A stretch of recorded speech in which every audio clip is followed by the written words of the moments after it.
dibina ataupun dianjurkan satu taman syurga yang sementara lepas ni memang kena keluar, walaupun suka macam mana pun balik buat kerja. Sebab tu Nabi kata singgah sekejap, tapi persinggahan ni sangat penting. Inilah yang akan membantu kita untuk dapat syurga yang sebenar. Kena singgah banyak taman-taman syurga ni supaya jumpa taman syurga yang sebenar di akhirat kelak. Contohlah kalau saya nak balik kampung Terengganu, sedih lah pula kan tak boleh balik. Sedih sebenarnya, saya tak jumpa mak saya pun lama. Mak pula, yelah ayah dah meninggal dalam 3 tahun yang lepas, 2-3 hari lepas, hari tu sambut hari lahir mak. Tapi semua daripada jauh lah kan. Mak pun dah kurang sehat dan sebagainya. Masya Allah. Okey, kalau tuan-puan nak pergi Terengganu lah, boleh tak berhenti langsung, straight je Terengganu? Ya, pernah buat. Lepas tu tengah jalan memang bawa bekalan minyak. Ya, cukup. Oh, tak perlu singgah. Oh, dengun. Okey, saya besu ujung tu.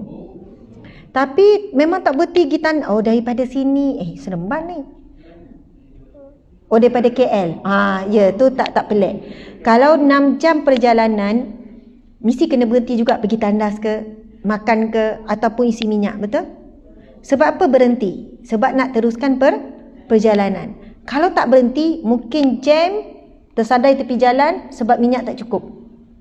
Jadi, sebelum kita nak menuju betul-betul taman syurga Allah tu, kita mesti singgah dulu banyak taman syurga Allah di dunia, itu majlis ilmu. Kalau tak, pancit tengah jalan. Kalau tak jumpa syurga Allah tu. Sebab daripada ilmu di majlis ilmu lah yang boleh memandu kita mana yang baik, mana yang buruk, mana yang pahala, mana yang dosa. Nabi bersabda lagi, Bismillahirrahmanirrahim, Man salaka tariqan yaltamisu fihi ilman sahalallahu lahu tariqan ilal jannah. Barang siapa yang menempuh jalan untuk menuntut ilmu, walaupun mudah ya tadi, tak ada susah, naik lift, jalan sikit-sikit kan, santai-santai je. Tapi perjalanan tu hebat.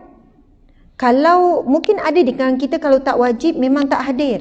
Sebab memang orang yang terpilih, yang terbuka pintu hati dia. Nabi sebut barang siapa yang tempuh perjalanan menuju ke majlis ilmu, sahalallahu lahu tariqan ilal jannah. Allah akan permudahkan baginya jalan ke syurga. Subhanallah. Jadi ulama bincang, kenapa orang yang menempuh jalan menuntut ilmu Allah akan mudahkan jalan ke syurga? Sebab al-ilmu nurun. Ilmu adalah cahaya. Jadi kalau kita ni umpamanya, kalaulah ni tutup lampu gelap semua, tapi ada cahaya sikit lah. Kalau betul-betul malam, tutup lampu, lepas tu malam tu pula bukan malam bulan ada, tak ada, bintang pun tak ada. Macam mana kita nak keluar daripada dewan ni? Terkapai-kapai tak? Mesti terkapai-kapai. Mesti langkah satu sama lain, meraba-raba, gelap betul-betul, tak ada satu cahaya pun. Kita mungkin langgar kursi semua, tapi bila ada satu je cahaya, tiba-tiba ada orang buka lampu, telefon kan, satu je cahaya, semua orang boleh ikut cahaya tu. Okey, follow. Okey, keluar pintu. Okey, turun tangga. Contoh blackout tengah malam. Satu cahaya pun dah mengeluarkan ramai di kalangan yang duduk dalam ni daripada kegelapan kepada cahaya ke jalan yang benar. Sebab tu ilmulah yang akan memandu kita, nur, cahaya menuju ke syurga Allah yang sebenar. Subhanallah, alhamdulillah. Tahniah kepada tuan-puan sekalian hadir walaupun tanpa dipaksa. Datang ni semua kerana Allah. InsyaAllah. Betul kan? Nak cari redha Allah, nak cari syurga Allah. Bolehlah kita bagi tepukan untuk diri sendiri. Subhanallah. Okey, alhamdulillah. Tuan-puan dan puan-puan sekalian, tajuk kita ialah, makasih Encik Pengerusi, banyak muji saya tadi tu. Ada apa-apa ke? Beliau macam tu kan. Okey, subhanallah. Tajuk kita Ramadan untuk raih cinta dan pahala. Tinggal lebih kurang dalam 40 minit je lagi ni, dalam lebih kurang 30 minit je lagi. Ramadan untuk raih cinta dan pahala. Jadi saya jadikan buku rujukannya iaitu 66 hadis fadilat Ramadan. Kita cuba baca sebanyak mungkin hadis Nabi, walaupun tinggal lebih kurang 7 atau 8 hari lagi Ramadan. Hari ni dah 22 Ramadan. Jumpa tak lagi Ramadan? InsyaAllah, subhanallah. Dah jumpa Lailatul Qadar. Orang buat lawak ke jumpa Lailatul Qadar. Kan? Subhanallah. Ada orang duduk dalam bulan Ramadan tapi dia tak jumpa Ramadan. Ini disebut dalam hadis Nabi sallallahu alaihi wasallam. Hadis Nabi sallallahu alaihi wasallam, saya sekejap. Okey, tak apa, nanti kalau saya jumpa hadis tu saya baca. Matan dia, tapi terjemahan saya ingat. Nabi sallallahu alaihi wasallam ketika naik satu mimbar, Nabi ulang 3 kali amin. Amin. Amin. Amin. Kemudian setelah selesai Nabi khutbah, sahabat bertanya, "Ya Rasulullah, kenapa kamu sebut amin, amin tadi? Tak ada apa-apa, sebut amin, amin, amin." Kemudian Rasulullah pun bercerita, sebentar tadi Jibril datang kepadaku. Lalu Jibril berkata kepadaku, barang siapa yang bertemu dengan Ramadan tetapi tidak mendapat keampunan Allah, maka dia akan dicampakkan ke dalam neraka. Lalu malaikat, dan dia jauh daripada rahmat dan pengampunan Allah. Malaikat Jibril kata, lalu malaikat Jibril minta Nabi Muhammad, "Wahai Muhammad, katakanlah amin." Lalu Nabi Muhammad pun kata amin. Subhanallah. Saya ulang lagi sekali, malaikat Jibril berkata kepada Nabi Muhammad, barang siapa yang bertemu dengan Ramadan namun tidak mendapat pengampunan Allah, maka dia akan dicampakkan ke dalam neraka dan ia dijauhkan daripada rahmat Allah, bermaksud syurga Allah, jauh daripada syurga Allah. Lalu malaikat Jibril kata, "Wahai Muhammad, katakanlah amin." Nabi Muhammad pun kata amin, amin. Subhanallah, tuan-puan dimati Allah sekalian. Jika Ramadan tidak mampu menghapuskan dosa kita, agak-agak mana lagi peluang untuk kita terhapus dosa. Sebab itu malaikat Jibril sebut, kalau tak terampun juga, dah jumpa Ramadan, dah masuk Ramadan, dosa masih tak diampunkan, maka seolahnya bakal ahli neraka. Persoalan kita tuan-puan sekalian, macam mana kita nak tahu kita ni dah diampunkan Allah belum dosa? Agak-agak dah diampunkan belum? Siapa yang boleh jamin? Alhamdulillah Ustazah, macam bayi dilahirkan semula, macam bayi baru lahir, Alhamdulillah. Rasa macam berjalan pun macam atas angin je, tak pijak tanah. Siapa di sini kan boleh jamin rasa dosa dia dah diampunkan semua? Tak ada manusia boleh jamin, tak ada. Tapi ada tanda-tanda, ciri-ciri taubat seseorang itu diterima. Ada ciri-ciri dia telah diampunkan oleh Allah. Kan bulan Ramadan ini dah disebut di dalam hadis Nabi sallallahu alaihi wasallam, man qama Ramadan, man shama Ramadan, siapa yang menghidupkan Ramadan imanan wahtisaban, dengan keimanan, dengan menyerah diri, dengan bersungguh-sungguh, ghufira lahu ma taqaddama min zambi, akan diampunkan segala dosanya yang dahulu. Subhanallah. Saya tanya perempuan, perempuan rasa agak-agak dosa paling banyak dosa apa? Okey, bagi dosa perempuan, kita orang lelaki jawab. Agak-agak orang perempuan dosa apa yang banyak? Cepat orang lelaki. Ni masa dia nak mengata. Membawang. Maksudnya potong bawang masak. Masya Allah. Itu membawang pahala. Masak membawang tu. Ataupun maksud encik membawang apa? Ngumpet. Ya, ngumpet. Mengumpat. Masya Allah. Menghalia tak ada? Mencili. Okey. Mengumpat. Memang perempuan kuat mengumpat. Orang lelaki tak? Mana lebih dahsyat, laki ke perempuan? Wacak ijma' ulama' tu. Kesian orang lelaki. Tak nak nampak muka macam suci-suci belaka ni.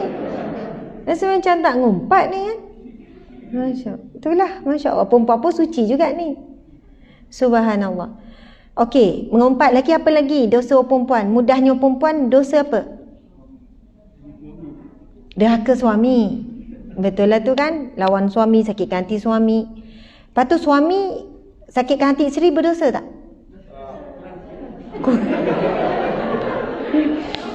Senang hati. Bila tanya suami sakitkan hati isteri, dosa tak? Kurang sikit. Macam tu ya? Okeylah, kalau rasa suami sakitkan hati isteri, kurang sikit. Kalau isteri sakitkan hati suami, itu dosa besar tu. Itu memang banyak. Okey, encik sakiti hati kawan. Dosa tak? Sengaja menyakiti hati kawan-kawan. Dosa. Kurang ke? Dosa ke? Tengoklah beratnya sakit. Sebenarnya menyakiti hati sesiapa pun dosa dengan sengaja. Siapa pun. Subhanallah, kadang kan ramai suami dia tak jaga sangat hati isteri tapi jaga hati kawan-kawan. Okey, sabar, Pak bertenang. Sedangkan menyakiti hati orang yang paling dekat, orang yang paling banyak baktinya kepada kita, yang banyak berkorban, lagi tinggi dosa dia. Subhanallah. Tuan-tuan kan, kalau tuan-tuan bukan, tak boleh.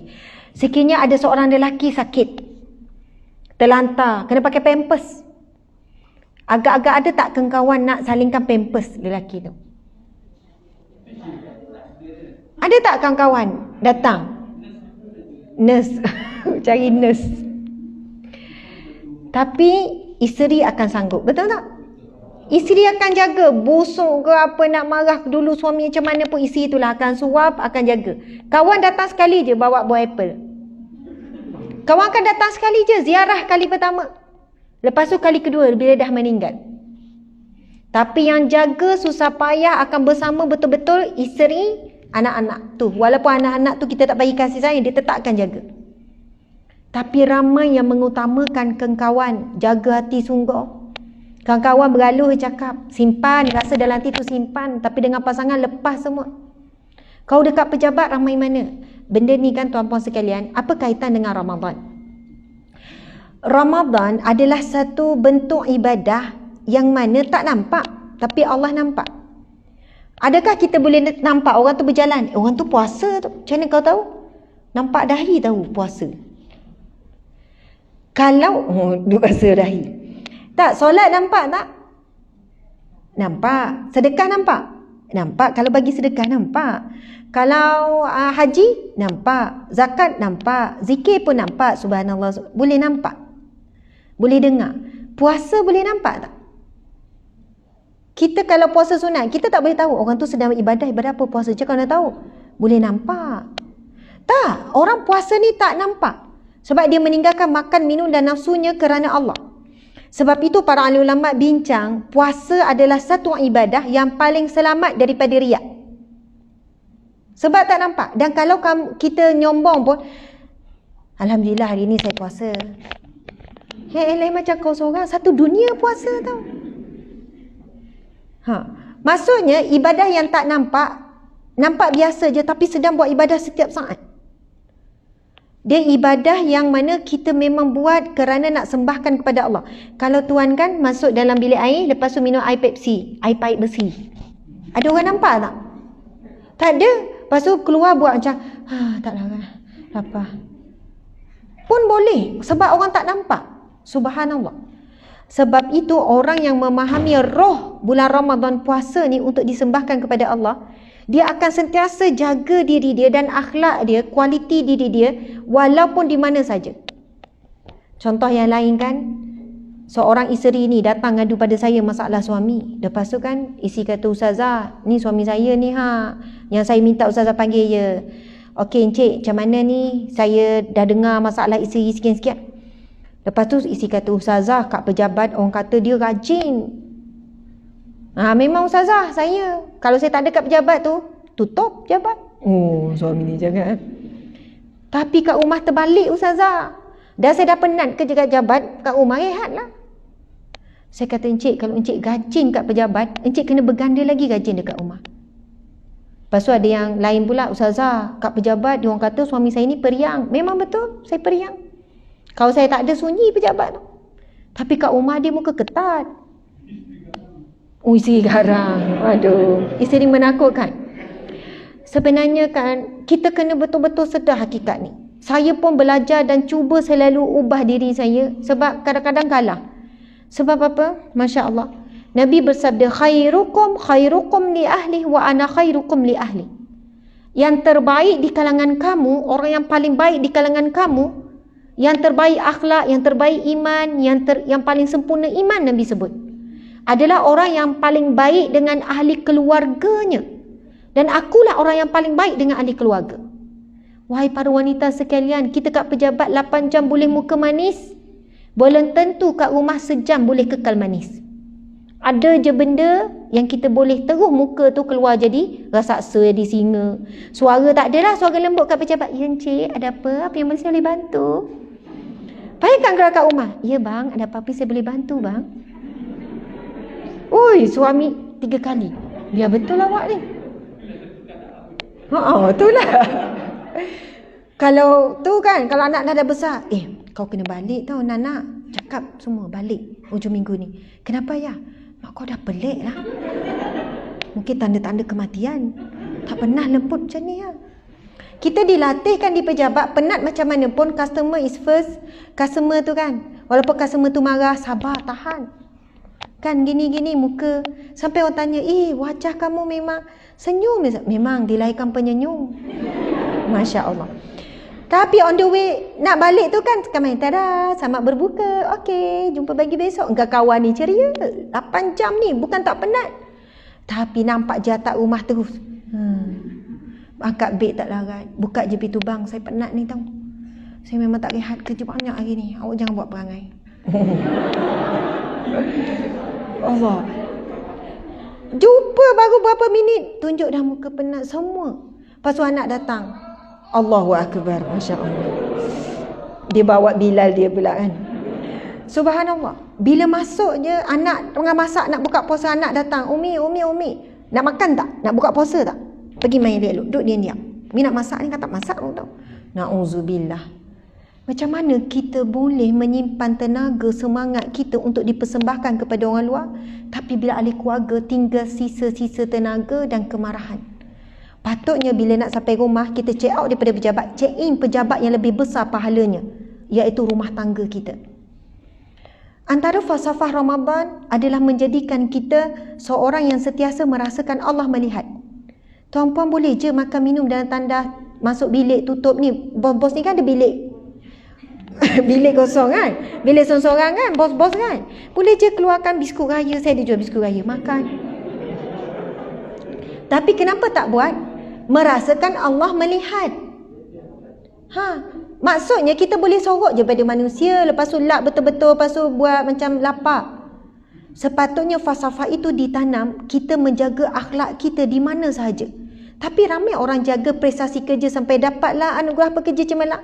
Tapi agak dapat tak tuan-tuan ni anugerah suami cemerlang? Siapa nak bagi? Allah bagi. Yang Nabi sebut tu, yang paling baik dengan kamu, orang yang paling baik dengan ahli keluarga. Akhlaknya, santunnya, rajinnya, wajah yang manisnya, lemah lembutnya. Subhanallah. Kadang suami saya memang sound saya. Kemarin pun kena juga. Bila saya tak boleh nak, kadang hilang sabar. Anak saya 7 orang kecil-kecil kan, hilang sabar. Terus marah. Suami kata, jadi macam penceramah sikit. Ya, suami saya dekat luar kot, ataupun dia dengar. Dia kata, akhlak macam penceramah sikit. Ya, masa ceramah kan macam bagus, solehah, subhanallah. Saya kan, okey, minta maaf. Okey anak-anak Umi sekalian, ubahlah intonasi. Subhanallah. Kadang-kadang orang bergaduh di apa kan, memang menguji. Kata, ya Allah, tak macam penceramah ni. Subhanallah. Kadang saya kena tegur dengan anak saya. Imran, Luqman, anak-anak yang kecil ni, yang baru darjah 1 je 2. Bila muka saya masam, bila Imran tanya, Umi kenapa masam? Umi penat. Tadi Umi okey muka Umi. Sebelum tu ada tetamu datang, kan main senyum tetamu siap tanya, Ustazah tak apa ke ni? Penat. Tak apa, tetamu bawa rahmat. Masya Allah. Betul tak? Padahal saya memang penat, tapi memang muka ceria. Allah, hidang makan apa, tetamu balik tutup pintu je. Lepas tu Imran, Umi, ya Imran ada apa? Umi penat ni. Tadi Umi okey. Lepas tu saya kata, tadi yelah depan orang Umi kenalah jaga. Depan Imran Umi tak perlu jaga. Kena step back. Depan Imran Umi tak perlu jaga. Umi tak perlu jaga senyuman Umi untuk Imran. Tak perlu. Okey Imran, okey, insaf. Okey Imran. Ya Imran nak apa? Tapi betul tak teguran tu? Betul. Kita sebenarnya buat kerana Allah ke kerana manusia? Kerana manusia. Kalau buat kerana Allah, Sedangkan Nabi kata, Nabi sebut, jangan kamu meremehkan perbuatan yang baik walaupun dengan berwajah manis. Dan sahabat kata, aku tak pernah jumpa Rasulullah melainkan wajah Rasulullah sentiasa manis. Walaupun Rasulullah tengah sedih, tengah marah, tengah duka cita, jaga air muka. Tuan-tuan, puan-puan, jaga air muka dengan suami, dengan isteri, dengan anak-anak, berganda pahala berbanding jaga air muka dengan orang luar. Subhanallah. Isteri-isteri sekalian, jujur dengan saya. Contoh anak tumpahkan air atas kapet, air Milo pula tu. Marah tak? Ha? Oh, saya rasa, saya tak tahulah, mungkin memang tak marah, memang it's okay, don't worry. Oh, tak adalah misi. Ya Allah, kan cubit, mungkin cubit kan Umi dah cakap minum kat dapur, kenapa bawa kat sini ni orang bawa kawan. Dah lah tak kapet. Ya Allah, nak bersihkan dah lah kapet tu warna cerah, baru beli semalam. Oh, lagilah. Yelah, lepas tu raya, lepas pada tu kan, ini hari raya, anak tu pakai air, kita akan marah. Tiba-tiba datanglah tetamu, bawa anak sebaya anak kita, tumpahkan air juga, marah tak? Oh, tak ada. Masa tu kan, tak apa, it's okay, nama pun budak-budak, it's okay. Jangan dimarahnya budak-budak, it's okay. Ya Allah, tetamu tu kagum tau tetamu. Ya Allah, sabarnya. It's okay, nama pun budak. Lepas tu pergi ambil kain lap dengan lemah lembut. Anak ni kan perhati mak ni. Tadi cara sukses kan macam malaikat pula mak Nak sebutnya, kita ni sabar dengan orang luar jauh lebih mudah berbanding sabar dengan ahli keluarga. Betul atau tidak? Isteri-isteri ya, mudah je panah nak marah dengan suami, dengan anak. Subhanallah, tapi dengan anak sendiri tak boleh nak tahan, dengan suami sendiri, dengan suami orang lain okey. Kan, dengan ni suami orang lain ni, kau main lagi. Assalamualaikum encik, okey encik, saya kat encik hari ni. Kau main lagi. Tapi dengan suami ada puji. Ada tanya khabar tak? Apa khabar encik suami? Dalam buku Rumah Tangga Rasulullah, himpunan Rumah Tangga Rasulullah tanya khabar isteri setiap hari. Itu sunnah Nabi. Tuan-tuan tanya khabar isteri tak? Oh, tak. Lepas ni, habis ceramah ni, mesej. Yang awak apa khabar? Sekarang juga. Ya, yang awak apa khabar? Okey tak tu kat tempat kerja? Nanti dia risau sebab pelik sangat suami ni. Betul lah, buang terbian. Ke ada apa? Bang, awak dia ni kenapa? Kan? Ada hajat apa-apa? Kau ada buat perangai? Ke nak kahwin lagi? Oh, betul kan? Awak salah sen ke? Sebenarnya tuan-puan sekalian, saya pernah, ni kan Ramadan meraih cinta dan pahala. Saya cakap berkisah cinta dalam rumah tangga. Saya buat program perempuan Melaka, lebih kurang dalam ramai macam ni lah. Lepas tu kita kata, okey sekarang kita test. Saya buat ayat, saya tulis dekat papan. Saya kata ayat ni, ayat tu, ayat Assalamualaikum bang, apa-apa panggilan pada suami, saya sebenarnya nak minta maaf sungguh-sungguh daripada awak, ujung rambut, ujung kaki. Saya akan cuba jadi isteri yang terbaik. Saya sayang sangat awak. Awak dia jodoh terbaik, baik dan kurang, lebih, semua itu adalah ketentuan Allah. Awak melampaui saya melanggar. Adalah ayat. Saya kata okey, sekarang tulis dan send sekarang pada suami masing-masing. Masing-masing send masa tu juga. Saya kata saya nak tengok feedback. Lepas tu ada angkat, Ustazah dah dapat dah balasan. Apa dia? Suami jawab apa? Awak dah kenapa? Okey, Ustazah, saya pun dah dapat jawapan. Jawapan apa? Suami saya bagi emoji nangis. Saya kata, okey, sama ada dia ada perasaan, dia tak baca ataupun ni. Lepas tu ada juga yang kenapa awak cakap macam ni? Ada apa-apa ke? Awak sakit ke? Awak terus terang. Lepas tu ada juga yang suami kata, okey hari ni awak tak payah masak, saya belanja awak makan. Betul, ada macam tu. Lepas tu ada yang isteri menangis. Ustazah, saya mengaku saya tak pernah buat ayat macam ni pada suami. Saya isteri yang sombong, ego, saya tak pernah buat ayat ni. Subhanallah. Saya pernah juga test pada suami buat macam tu kan. Memang isi lagi pelik. Tuan-puan sekalian, Rasulullah sallallahu alaihi wasallam pernah menegur seorang sahabat. Masa tu Rasul duduk dengan sahabat ni. Lepas tu ada seorang lelaki lalu. Lepas tu sahabat ni kata, ya Rasulullah, aku sangat mencintainya. Aku sayang sahabatku itu. Lalu Rasul berkata, adakah kamu pernah bagi tahu dia yang kamu sayang dia? Rasul kata, dia jawab, tak pernah ya Rasulullah. Sekarang kamu sampaikanlah kepada dia bahawa kamu menyayanginya. Kemudian Rasulullah menyambung, sesungguhnya dia juga dicintai oleh Allah.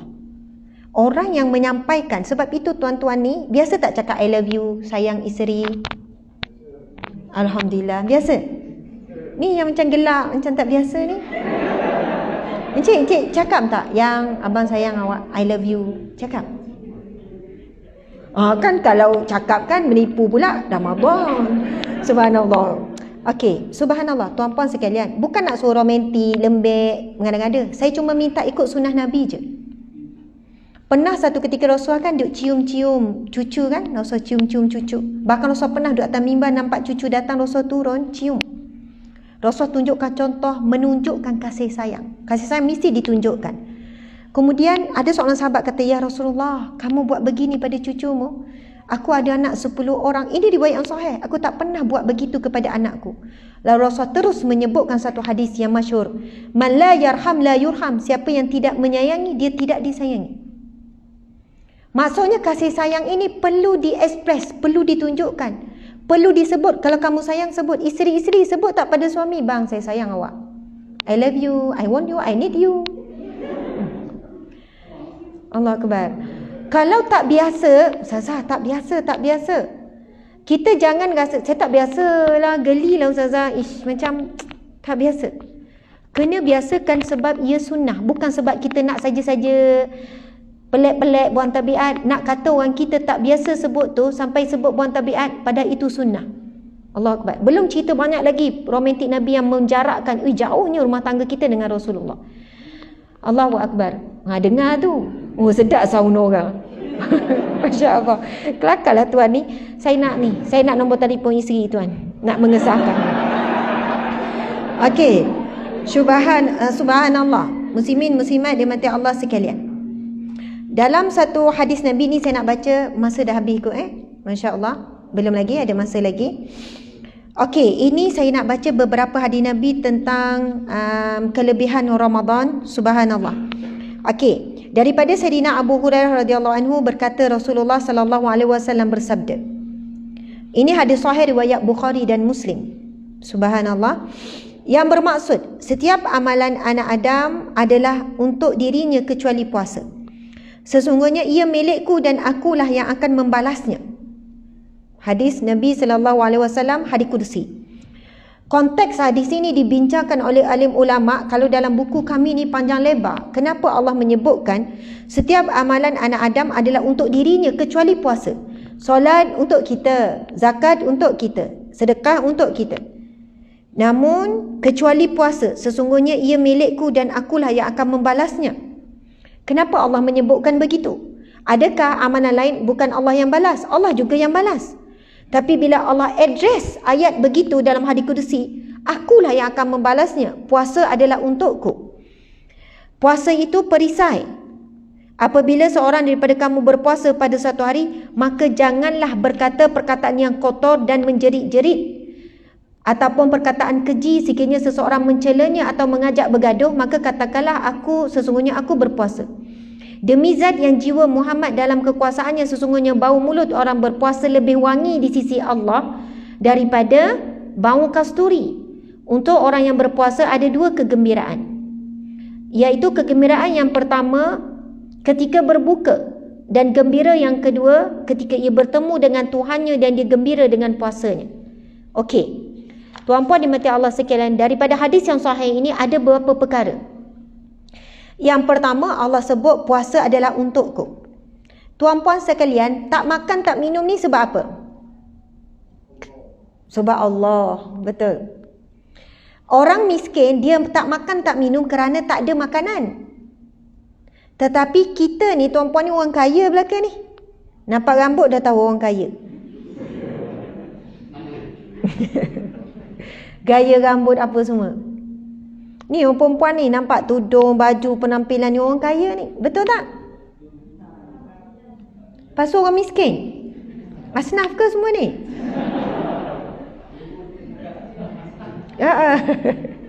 Oh, sedap. Dia tu bukan asnaf, hasnah. Ada hasnah ke? Oh, rasnah ada. Masya Allah. Kalau bukan asnaf, maksudnya kaya lah tu. Ke nak tunggu juta-juta baru kata kaya. Kalau bukan miskin, yelah kita kata sederhana, tapi memilikilah, kaya lah.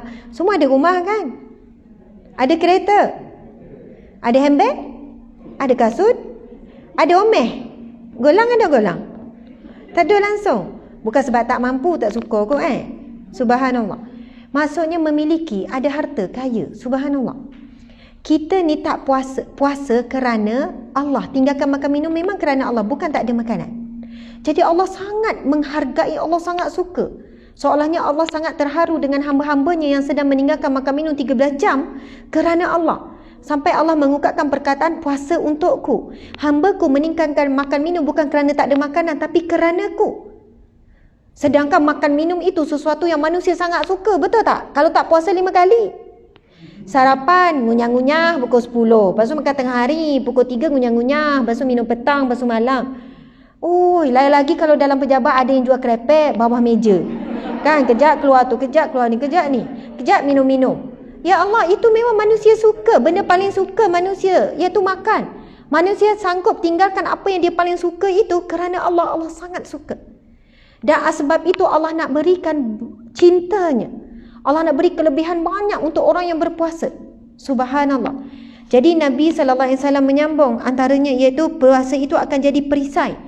Perisai yang tebal, perisai yang banyak, yang kuat daripada api neraka Allah. Jadi Nabi berpesan untuk dapat tahap puasa sebagai perisai ini. Subhanallah. Ya Tuhan. Okey, berdebar tengok ni pakai macam ni masuk. Ya, okey. Semua okey ya? Bukan nak tangkap saya. Okey. Subhanallah. Boleh. Tak apa cik. Sekiranya yang boleh menjadikan puasa itu sia-sia antaranya bercakap kotor. Tuan-puan yang mati Allah sekalian. Kita cabaran hari ni, depan elok, semua solehah, soleh, belaka. Tapi dengan telefon, semua bertukar rupa. Dengar suara sendiri tu kan. Encik follow saya ya, nak buktikan follower saya. Encik tengok live saya sekarang. Live sekarang tu. Perasan atau tidak? Hari ini adu domba berkata keji di media sosial sangat dahsyat. InsyaAllah orang depan saya ni tak buat kerja-kerja tu. InsyaAllah. Tak ada yang buat, tak ada yang terlibat. Hari ini wartawan tidak berbayar yang tidak bertauliah, portal-portal, page-page suka mensensasikan isu. Buat tajuk yang kontroversi. Lepas orang tak baca lagi isi dah makin hamun dah. Ini namanya an-namimah, pengadu domba. An-namimah, pengadu domba. Dan kita tengok bulan Ramadan ni tak ada beza, bahkan makin teruk. Perasan tak? Mengadu domba rakyat dengan pemerintah sampai rakyat makin hamun. Pemerintah tak ada hormat dah, keluar semua dah perkataan. Sebab portal-portal page kalau saya sebutkan marah, tapi saya sebut je lah. Macam pen merah, pen biru, pen kuning. Okey, nampak tak cover situ? Macam oh bulan, oh bintang, oh matahari. Macam apa lagi? Durian mempelam, siakap keli, siakap tiga rasa. Subhanallah. Banyak sangat tuan-puan sekalian. Terlalu banyak. Bukan 2-3. Hari tu saya pernah list hampir 20 yang selalu suka sensasi-sensasikan ni. Apa yang berlaku? Orang bergaduh, orang makin hamun. Betul tak? Dia nak buat tajuk sensasi sebab nak naik rating. Lepas tu dia dibayar banyak lagi kepada orang yang buat iklan dalam page dia. Buat iklan dalam dia punya website, dalam blog. Memang dia orang dapat keuntungan yang banyak. Membuatkan masyarakat netizen makin hamun ulama'. Adu domba netizen dengan ulama' sampai makin hamun mufti, sampai makin hamun ustaz ustazah. Betul tak? Melaga-lagakan sesama umat Islam. Yang ini subhanallah Nabi sebut an-namimah la yadkhulul jannah. Pengadu domba tak masuk syurga. Nabi kata pengadu domba tak masuk syurga, memecah belahkan masyarakat, mengadu domba, buat panas masyarakat, sekian-sekian. Dalam hadis yang sahih, Nabi SAW bersabda, ketika Nabi melalui satu kubur, lalu Nabi bersabda, sesungguhnya 2 orang penghuni kubur ini sedang diazab, sedang diseksa. Dan sesungguhnya Nabi kata mereka berdua ini bukan diazab kerana perbuatan yang berat untuk ditinggalkan. Nabi kata dia sedang diazab ni bukan kerana perbuatan yang susah. Nak ditinggalkan, benda tu boleh ditinggalkan. Lalu Nabi kata yang pertama diazab kerana dia tidak menjaga kebersihan lepas buang air kecil. Sebab itu kita jangan tergesa-gesa lepas buang air kecil, tunggu. Kena istibrak. Mazhab Syafi'i kita istibrak tu wajib, berdehem tekan-tekan sikit ke hari-hari. Sebab kalau kita tak buat terbubu, lepas kecil je basuh cepat-cepat bangun, boleh jadi air kecil tu keluar, lepas tu solat tak sah.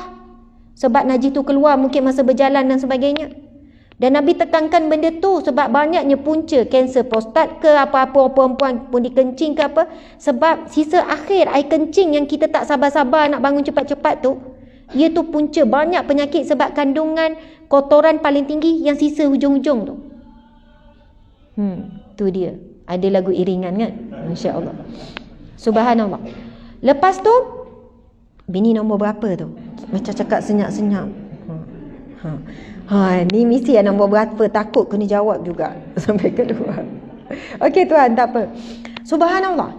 Kemudian Nabi sebut manakala yang kedua, seksa kubur yang kedua adalah dia adalah seorang yang suka menyebar-nyebarkan berita di kalangan manusia sehingga manusia saling bergaduh.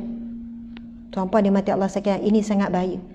Kita kadang tu bukan kita yang tulis, kita share. Tapi share tu yang memang kita suka, memang padan aku memang sokong bila dia cakap ni gini-gini, dan tahu apa yang di share tu ada yang tengah panas sekarang. Lepas tu orang pun bawah tu orang pun sambunglah maki hamun dekat FB kita. Kita kata kita tak tulis ustazah, kita share je. Ada sama-sama lah tu, menyebarkan adu domba. Saya berpesan begini bukan sebab saya ada kepentingan dengan individu. Oh, ustazah ni mungkin juru cakap pemerintah kot. Mungkin tak, saya tak ada kepentingan apa-apa dan saya bukan dibayar apa-apa. Yang saya fikir adalah yang pembuat. Dan peringatan ini, tolong tuan-puan sekalian, kita tinggal 8 hari saja lagi Ramadan. Jangan sampai tak ada satu hari pun Ramadan kita yang Allah terima. Jangan sampai tak ada satu hari pun puasa kita sah pahalanya di sisi Allah. Sebab ulama bincang, orang yang berpuasa tapi tidak meninggalkan perkataan keji, dusta, maki hamun, kalau tak maki hamun, ayat elok je, tapi sindir, menyakitkan hati orang walaupun tak ada maki hamun, itu semua perkataan keji. Ataupun anamimah, ulama kata puasanya sah tapi tak dapat apa-apa. Sebagaimana Nabi sebutkan min shaimin, betapa ramai orang berpuasa tak dapat apa-apa kecuali lapar dan dahaga. Na'udzubillah, bayangkan di pada masyarakat kelak bila kita dibangkitkan, lalu kita pun mula nak hitung bab ibadah puasa. Kita pun tengok, 40 kali kita berpuasa di bulan Ramadan. Tengok-tengok kosong, masa tu kita takkan mampu buat apa-apa. Kalau tengok rizak puasa kita susah payah tahan lapar dahaga, rupanya kosong. Bukan kosong kerana Allah tidak mahu memberi pahala, tapi kita yang telah merosakkan pahala kita. Na'udzubillahi min zalik. Sama jugalah rakan sekerja. Elakkan mengumpat, mengata, mengeji, merendahkan siapa pun rakan sekerja kita. Siapa pun cuba jaga betul-betul, ikat sungguh-sungguh. Ada pula yang buat ayat macam ni. Aku sedang puasa ni, kejap lagi dah buka baru aku datang maki. Perasan tak? Lepas tu dia datang balik. Sebab kadang saya tengok komen tu dah malam kan. Okey, aku datang balik, aku dah buka, sekarang aku nak sambung. Aku duk simpan je. Papa maki. Ada tu dia maki juga waktu puasa siang. Lepas tu ada orang komen, sabarlah sikit, tunggulah buka puasa. Aku nak maki juga, tunggu buka puasa je lagi. Subhanallah, ia bukan hanya ketika berpuasa, sepanjang Ramadan, siang dan malam. Sebab bukan Qiyamun Nahar saja, bukan menghidupkan siang, Qiyamul Lail, menghidupkan malam dengan ibadah, dengan akhlak yang baik. Sebab itu kita pelik bagaimana orang yang berpuasa, katanya menahan lapar dan dahaga dan apa larangan Allah dan nafsu, tapi masih tak mampu mengawal nafsu tangan untuk menulis, nafsu mulut untuk berkata-kata. Sebab itu saya sebut tadi, ada ciri-ciri orang yang taubatnya diterima. Ada ciri-ciri puasanya diterima. Ciri-cirinya apa? Apabila dia telah meninggalkan segala larangan Allah dan melaksanakan perintah Allah, itu ciri-ciri taubatnya diterima. Kalau orang tu dia bertaubat, ya Allah aku mohon ampun, dosa aku dedah aurat. Lepas tu elok je dia free hair. Agak-agak taubat dia diterima atau tidak? Belum diterima. Sebab kalau taubat dia betul diterima dan dia betul-betul taubat, taubat yang diterima adalah orang yang betul-betul taubat, bukan hanya buat taubat.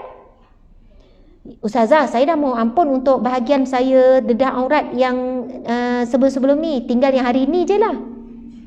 Hari ni je lah, tak apa, hari ni malam ni. Yang maksudnya dia, kalaulah kefahamannya begitu, contohlah kalau ada seorang hamba Allah, anak kita, Umi minta maaf, Umi minta maaf, minta maaf. Okey, Umi maafkan. Lepas sejam buat lagi apa yang kita marah tu.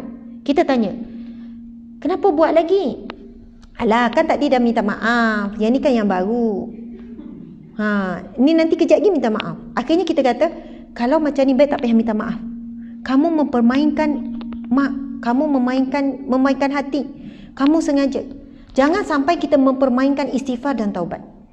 Taubatan nasuha adalah taubat yang diterima Allah. Syarat taubatan nasuha ialah tinggalkan apa yang telah dibuat dan tidak mengulangi dan nekat nak tinggalkan.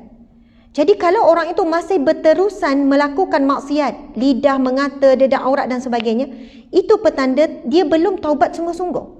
Taubat sungguh-sungguh, dia tinggalkan terus dan dia mula hijrah dan berubah. Sebab itu ciri-ciri ahli syurga, ciri-ciri orang yang taubatnya diterima, ciri-ciri istighfarnya diterima, tentulah perkara paling asas dia tinggalkan perkara yang buruk itu dan dia mula berhijrah menjadi yang lebih baik. Subhanallah. Dan penutup tuan-puan sekalian, Masya Allah, saya nampak ramai dah khusyuk tawaduk ni.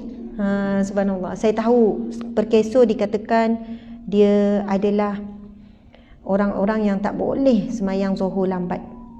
Betul kan? Jadi susah hati ya semua ya, sebab dah lewat kan zuhur. 5 minit pun dah rasa macam 5 jam. Masya Allah. Saya faham tu, Masya Allah. Sekarang pukul berapa dek? Dah 1.30. 1.35, dah lebih 5 minit. Masya Allah. Subhanallah, sabar ya, bawa bertenang.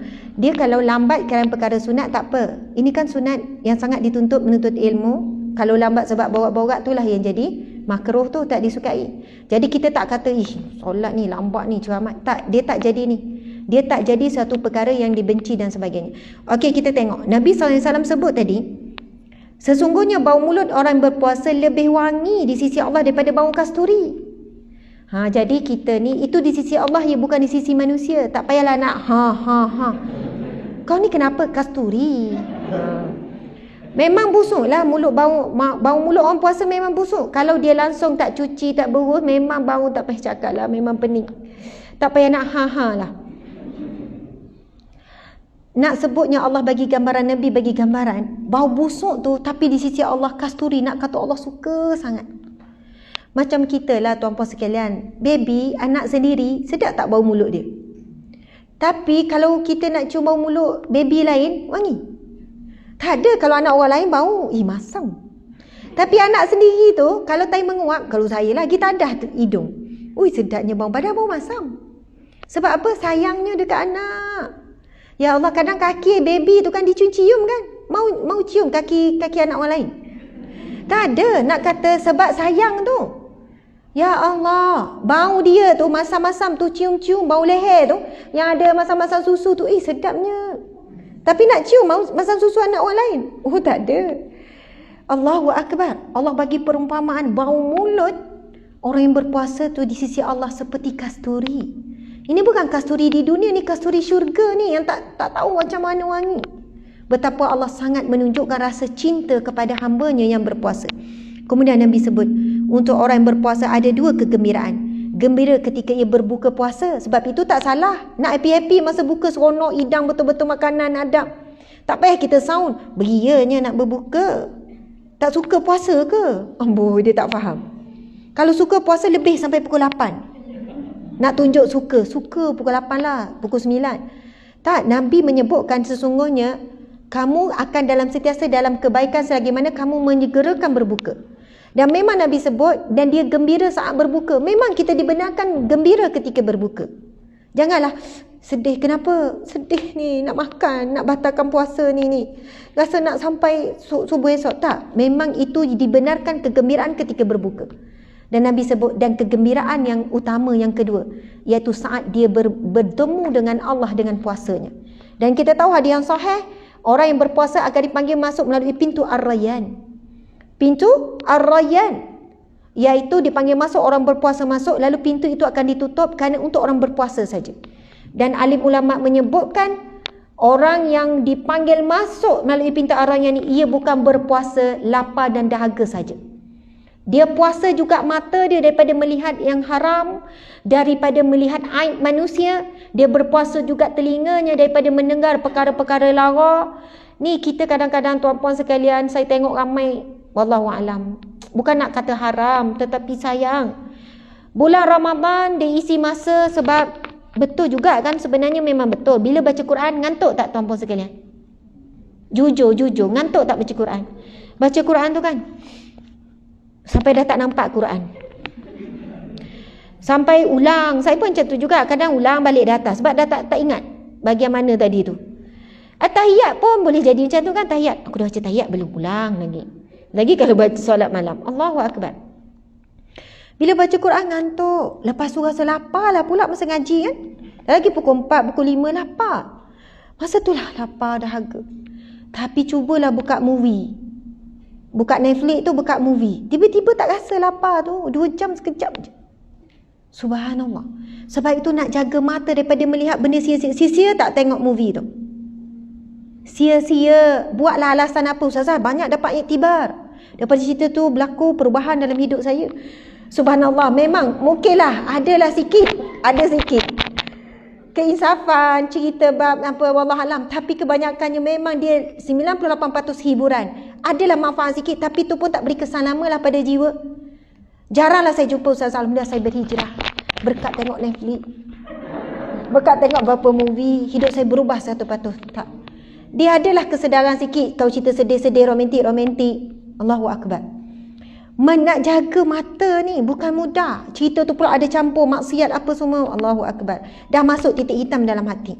Nak jaga lidah perkara paling sukar. Sebab itu, puasa orang yang dipanggil masuk melalui pintu Ar-Rayyan ini, puasa yang sampai tingkatan yang khusus, dia bukan hanya menahan lapar dan dahaga, menahan mata, telinga, lidah, mulut, kaki, tangan semuanya. InsyaAllah mudah-mudahan kita boleh capai. Kalau tak mampu 30 hari dalam Ramadan, bolehlah 1 hari kita jaga sungguh-sungguh.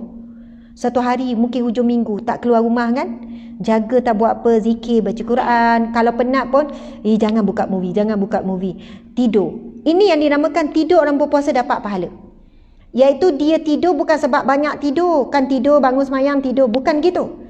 Dia tidur demi menahan dirinya daripada buat perkara lara. Dia tidur sebab penat ibadah. Baca Quran, penat, ngantuk, tidur je lah. Lepas tu bangun, basuh mata, sambung balik 5 minit, tidur balik. Tidur kerana penat ibadah, itu yang diberi pahala. Tidur dia tetap beri pahala. Tapi kalau 2 jam tidur, itu tak diberi pahala. Itu memang sengaja untuk mengurangkan rasa penat berpuasa. Allahu Akbar. Muslimin muslimat dimana Allah sekalian, mudah-mudahan apa yang dikongsikan pada hari ini, ramai juga. Ada lebih kurang 2K dekat FB, lepas tu ada dekat IG lebih kurang hampir 3,000 lah yang turut hadis sama. Masya Allah. Dan sebagai kesimpulan, ingat penutup, ada kesimpulan pula. Hujung-hujung Ramadan ini, Masya Allah, jangan lepas peluang pada setiap malam. Pertama, perbanyakkan istighfar. Astaghfirullah. Tertidur pun biar istighfar. Mudah-mudahan jatuh pada malam Lailatul Qadar. Tak jatuh malam Lailatul Qadar pun tak apa. Tapi biarlah malam ini, siang dan malam, perbanyakkan istighfar. Yang kedua, perbanyakkan selawat. Yang ketiga, perbanyakkan baca Al-Quran. Baca Al-Quran, tak sempat buka Al-Quran, tak apa. Saya tahu bekerja. Kan nanti pengarah mari tegur, awak ni customer depan nak baca Quran. Sekejap ya, ada 5 lagi nak habis juzuk. Memang tak boleh lah, Quran kena tepi. Subhanallah. Tetapi kita boleh guna kaedah memperbanyakkan bacaan Al-Quran dengan ulang-ulang Al-Quran yang kita ingat. Hafal tak? Qul huwallah. Hafal. Hafal tak Qul a'udzu binnas? Hafal. Ayat kursi? Hafal. Ulang je lah yang tu. Bukan kata maksud banyakkan baca Al-Quran itu semata-mata kena kejar khatam. Kita bekerja siang, tuan ulang 3 kali Qul huwallah. Pahalanya Nabi kata ibarat seperti khatam Al-Quran. Tapi janganlah pula aku ni hari ni dah 3 kali khatam tau. Sebab dah ulang 9 kali Qul huwallah. Kau tak khatam lagi? Ya Allah, tak khatam lagi. Aku dah 3 kali. Sudah tentu yang khatam 30 juzuk jauh lebih banyak. Subhanallah. Tetapi jangan meremehkan perbuatan ulang 3 kali Qul huwallah sebab menyamai Al-Quran. Bila ditengok tuan-puan sekalian, Al-Ikhlas, surah Al-Ikhlas, ada tak perkataan ikhlas dalam Qul huwallah tu? Tak ada. Tapi kenapa surah itu dinamakan surah Al-Ikhlas? Ayat yang pertama, qul huwallahu ahad, katakanlah Allah itu satu. Allahus samad, Allah tempat bergantung. Lam yalid wa lam yulad, Allah tidak beranak dan tidak diperanakkan. Wa lam yakul lahu kufuwan ahad, dan Allah tidak ada menyamai apa-apa satu pun. Perasan atau tidak, empat ayat surah Qul huwallah, surah Al-Ikhlas adalah tentang Allah belaka. Ada surah yang lebih pendek, inna atainakal kautsar. 3 ayat je, tapi bukan berkenaan dengan Allah. Subhanallah, 1/3 Al-Quran berkenaan dengan akidah. 1/3 Al-Quran adalah ibadah. 1/3 Al-Quran adalah tasawuf, akhlak. Dan semua itu terkandung di dalam surah Al-Ikhlas. Apa yang kita baca Al-Quran, tadabbur apa, sebenarnya nak jadikan kita hamba Allah yang ikhlas. Al-mukhlisina laluddin. Kita baca sirah ni, baca cerita tu, baca ni dalam Al-Quran ada peringatan. Akhirnya kita dah jadi orang yang buat kerja ikhlas. Tak naik pangkat pun tak apa. Sampai orang ni cocok-cocok. Sian kat engkau je.